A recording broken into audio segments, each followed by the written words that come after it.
2 commerces sur la rue Racine ont été victimes des flammes mercredi en soirée.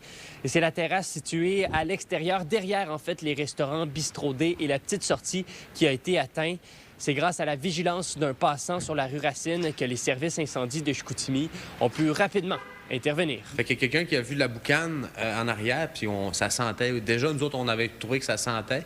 Puis c'est que le client, quand il est rentré, il a dit, hey, il y a des flammes en arrière. On est sorti pour aller voir. Puis là, à travers les fenêtres, on voyait vraiment le tas de boucan avec les flammes qui étaient là.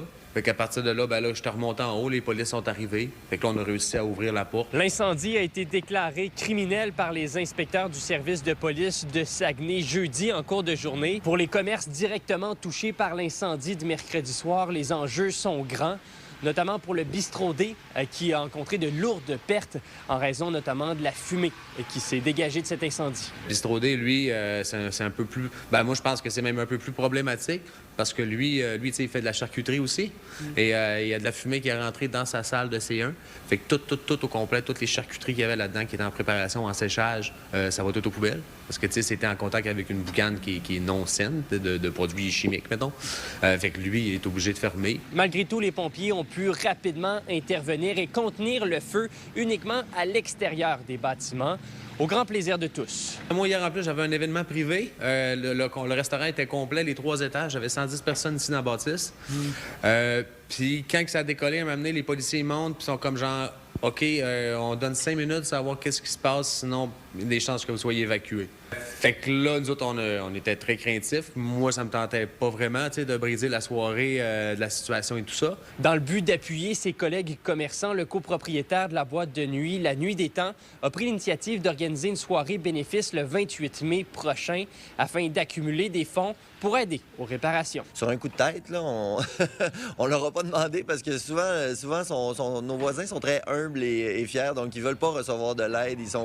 C'est du monde qui aime ça, se débrouiller seul. On s'est dit, on va leur faire une petite surprise. On n'est pas juste en affaires, je crois, pour...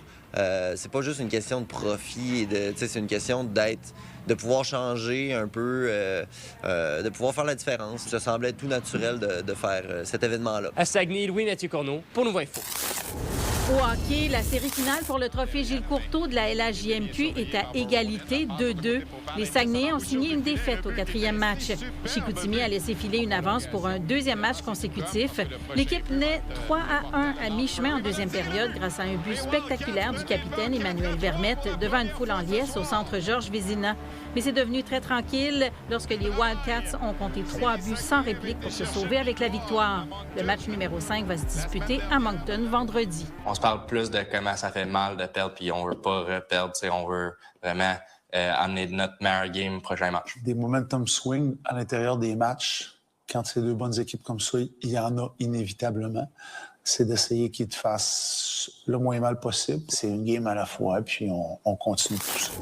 Le bistrot-bar La Fonderie, qui a fermé ses portes le 28 mars dernier à Arvida, a finalement trouvé un acheteur. C'est le restaurant de fine cuisine asiatique La Fleur de Jasmin qui prendra le relais dans les locaux situés au 2750 rue de la Salle.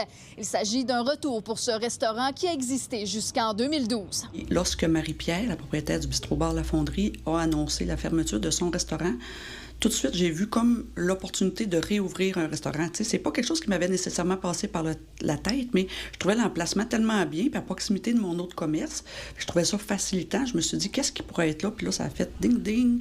Je dis, OK, il manque un restaurant asiatique.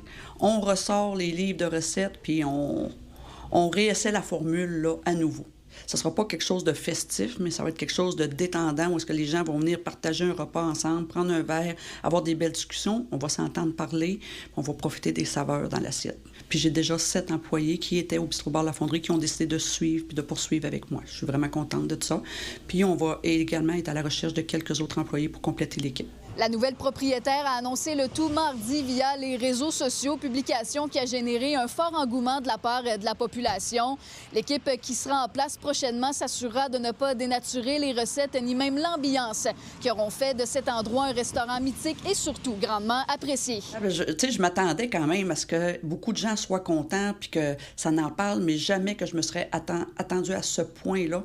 On conserve le menu vraiment original. Il n'y a aucun changement qui va être fait. Il va y avoir par contre des petits ajouts. On va faire une période de rodage. On va tester les recettes. Il va falloir qu'on forme les employés. Puis on va faire venir les gens qui étaient les anciens clients. J'ai déjà une liste ça de longue.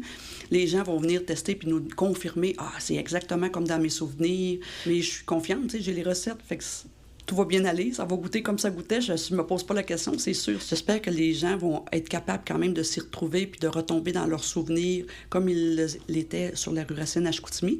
J'espère aussi que la nouvelle génération vont être ouverts à venir l'essayer. T'sais, ils connaissent l'asiatique, mais en type restauration rapide, ce qui est complètement différent. Fait que j'espère pouvoir aussi toucher cette clientèle-là. La Fleur de Jasmin proposera des mets vietnamiens, thaïlandais et cambodgiens. Des soupers et dîners seront offerts à des prix abordables et de l'alcool sera vendu sur place. Si tout se passe comme prévu, l'ouverture pourrait se dérouler le 1er juillet prochain. À Saguenay, Sarah-Léa Bouchard pour Nouveau Info. Mona de Grenoble est de passage dans la région en fin de semaine au Saguenay-Lac-Saint-Jean. Et bon, extravagante comme elle est, on se devait de la rencontrer dans un lieu qui est à son image.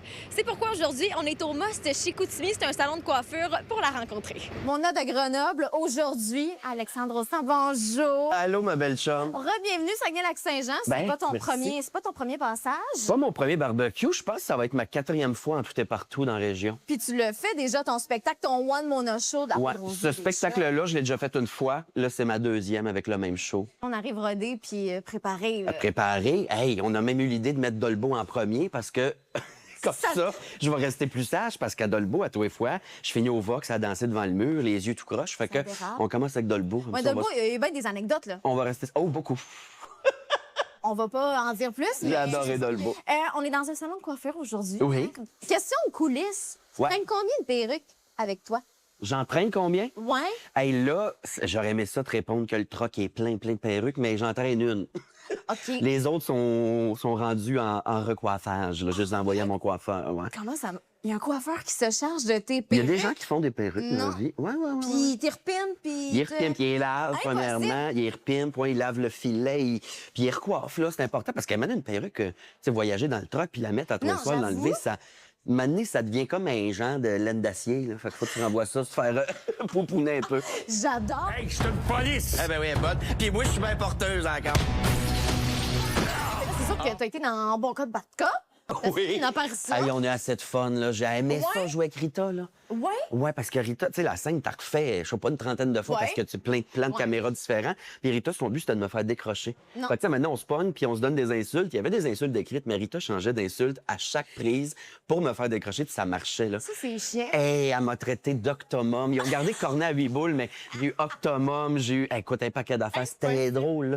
Moi, j'ai eu vraiment du fun là-dessus. La télé, tout ce qui est cinéma, série, c'est-tu quelque chose dans quoi t'aimerais persévérer? Série, ouais. On est là-dessus. Série. On est là-dessus. On est là-dessus. Je suis en train d'imaginer des affaires, de travailler. Scoop!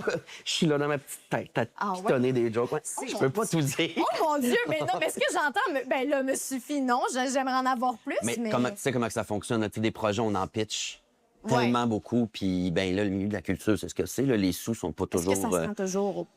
Est-ce que ça se rend toujours au bout? Non. Mais celui-là, j'y tiens. Je le dorlote, j'en prends soin en espérant que mon Dieu, ça accroche. Kim, on te le souhaite. Ben, Mona, bon passage dans la région. Ben, t'es bien fine. Avec ton show. Puis c'est toujours un plaisir de t'avoir ici. Ben, pareillement. Vous pourrez voir Mona de Grenoble en spectacle ce soir du côté de Dolbeau, demain à Alma et samedi du côté du Théâtre Palace à Arvida. À Saguenay, Léa Dumais pour Nouveau Info.